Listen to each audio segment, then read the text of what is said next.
Teresa Strasser. You're on the list. Ride or die is the motto of the 12 o'clock boys. And as Nikki Mayo tells us, the controversial bikers are hitting the big screen around Baltimore. At number 1. Can't just ride, call yourself a 12 o'clock boy, and then stop.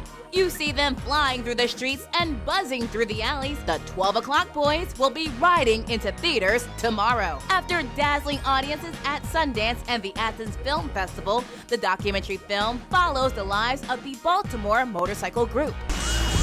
Whether you agree or disagree with their street stunts, audiences around the world are appreciating their acrobatic, gritty style. Producers are simultaneously releasing the film in theaters and making it available for digital download on the same day. At number 2, The past is in the past. get ready to get frozen once again. Disney is re-releasing its Oscar-nominated animated film in Charm City, this time with a musical twist. The Ice Queen sing-along version is playing in selected theaters tomorrow, including White Marsh, Security Square, and Hunt Valley. Let it go. At number 3, it was a year ago when the Ravens and us fans were gearing up for the purple and black in the Super Bowl. And thanks to Stiletto Set Sports, we can enjoy a taste of the team. The website listed a burger for each team and came up with the Baltimore Ravens crab cake burger for Charm City. Kind of like a surf and turf in one sandwich. Chef Aharon Denrich of Mr. Charles Market Cafe came up with his own twist on the sandwich combo. When people say Baltimore, if it isn't the Ravens, it's crab cakes. And you can eat like a Raven, even though we're not playing on the field.